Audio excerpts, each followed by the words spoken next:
Welcome back. And after the Khel Ratna Rao, now former Prime Minister Rajiv Gandhi's name will be removed from a national park in Assam. On Wednesday, the Assam cabinet passed a resolution to rename the Rajiv Gandhi National Park in Orang to Orang National Park. The state government claims that the decision has been taken after several organizations had approached the state government urging for a name change. Located on the north bank of the Brahmaputra, Orang National Park is the oldest forest reserve in the state. Orang national park का नाम Rajiv Gandhi national park किया गया, पर इस park के साथ आदिवासी समाज और चार जनगोष्ठी समाज की भावनाएं जुड़ी हुई है, उनका आवेग जुड़ा हुआ है, उनकी अनुभूति जुड़ी हुई है। इसका नाम फिर से उरांग नेशनल पार्क किया जाए।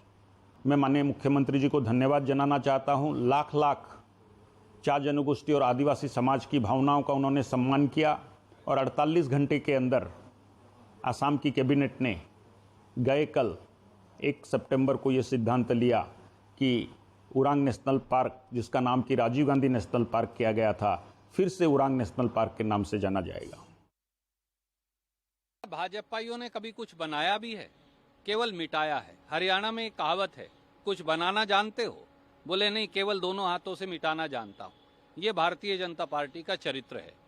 और वो व्यक्ति जो आज असम का मुख्यमंत्री बना बैठा है, जो ये कहा करता था कि राजीव गांधी जी की वजह से मैं राजनीति में हूं, राजीव गांधी जी मेरे आइडियल हैं, आज वो उनका नाम मिटाकर क्या समझता है कि राजीव जी का नाम मिट जाएगा?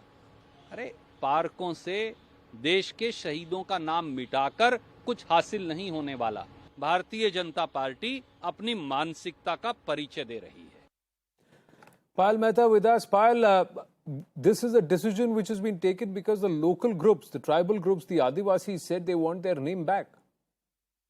Yes, Anand, this has happened because a meeting took place about 72 hours, before this decision really came in, and those Adivasis and the T tribe people actually asked for this demand to be put forth before the Assam cabinet, and of course the Assam chief minister respected that particular sentiment. But what is also very interesting that even if the Congress party is coming out and criticizing this, then the Congress party should know that their own leaders, including their ex-union minister and of course their ex-speaker, were very much present at this particular meeting and they supported this demand as well. So it seems that the Congress party, probably was not really aware of what's really happening in the state leadership in comparison to what the national leadership really has been saying. And people have, in fact, called up the Hemanta government and congratulated them for taking such a step as well. So obviously, on one front that this has really happened, what is also very interesting is that the Hemanta-led Assam government has now asked the Congress party to come out and apologize to the Adivasis for trying to disrespect the sentiment and basically try and assert any motive to it, calling it a case of political vendetta. Well, thanks for your inputs, Payal. Moving on, the Allahabad High Court, while considering a bunch of questions framed by it in relation to whether states funding religious education institutions is secular, has also asked the central government for a reply. The High Court, while hearing a petition of a madrasa seeking creation of additional posts for teachers in view of increasing students, has questioned whether the state funding to religious institutions is in accordance with the Constitution. The bench has also questioned whether state funding to madrasas is in accordance to a secular objective of the preamble of the Indian Constitution. Allahabad high court ने कहा कि मदरसों में जो धर्म की शिक्षा होती है वो शायद लीगल नहीं है। उन्होंने सरकार से कहा है कि क्या अनुच्छेद 25 और 30 के अंतर्गत इनको फंड, सरकारी फंड दिया जाता है जहां धार्मिक शिक्षा होती है? देखिए, एक संविधान के तहत जो सुप्रीम कोर्ट ने एक निर्णय लिया है वो उस पर विचार करना आवश्यक है, क्योंकि जो बात सुप्रीम कोर्ट कह रही है कि धर्म के तहत जो शिक्षा दी जाती है, क्योंकि संविधान ये भी कहता है कि धर्म के आधार पर कोई धार्मिक काम, उसका सरकार का पैसा या लग नहीं सकता, किसी की भी सरकार हो। तो इन सब पहलुओं पे एक दफ़े जो हम लोग के लीगल एक्सपर्ट्स हैं, विधि विभाग जो हमारा है वो देखेगा, तो वैसा फिर सुप्रीम कोर्ट को हम लोग बताएंगे और फिर कोर्ट जैसा निर्देश करेगा, जो आदेश करेगा उसका पालन किया जाएगा। On to a quick check of some other news now, where Hurriyat leader Syed Ali Shah Gilani passed away after long illness in Srinagar late last evening. Following the death of the 92-year-old, the Jammu and Kashmir police have imposed restrictions as a precautionary measure, including the suspension of internet services in the valley.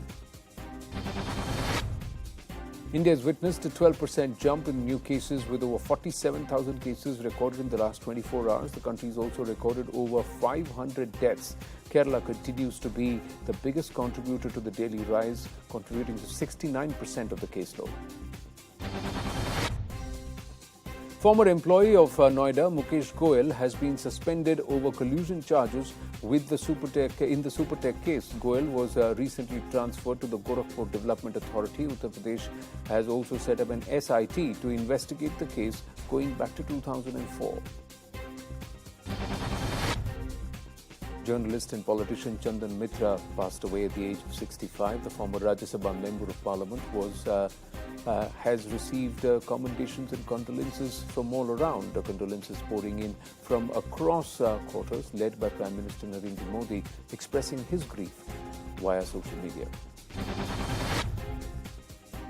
Uttar Pradesh Chief Minister Yogi Adityanath has suspended the Chief Medical Officer of Firozabad district. This after over 40 children died due to dengue in the district. A team of doctors have reached Firozabad from Lucknow to tackle the situation.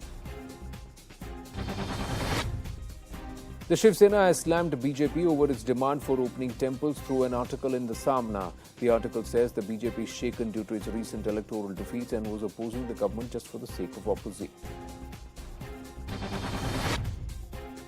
The Enforcement Directorate has filed a prosecution complaint against Trinamool Congress leaders like Firad Hakim and others. The complaint has been filed in the Narada Sting case. The Enforcement Directorate has filed the complaint under Prevention of Money Laundering Act. While denying bail to an accused in the cow slaughtering case, the Allahabad High Court has observed that the protection of cows should be made the fundamental right of all Hindus. The court also said that cows should be made the national animal of the country. It further observed that India will only prosper if the welfare of cows is taken care of. Floods continue to ravage Assam this year as well, with 70% of the Kaziranga National Park currently submerged. So far, 13 animals have died, with 3 animals being rescued. Floods are wreaking havoc every year amid already dwindling populations of many species of flora and fauna in the Kaziranga National Park and Tiger Reserve. Google is honouring Polish immunologist Rudolf Weigl on his 138th birth anniversary with a doodle. The inventor produced the first ever effective vaccine against one of the oldest and most infectious diseases, the epidemic typhus. Sport and football, another record for CR7. The prolific striker is now the top international goal scorer, scoring twice in the World Cup qualifiers group stage match against Ireland. Ronaldo has now racked up a whopping 111 international goals. With that, it's a wrap of this edition of The Nation at 5. Viewpoint with Zaka up next. Stay with us.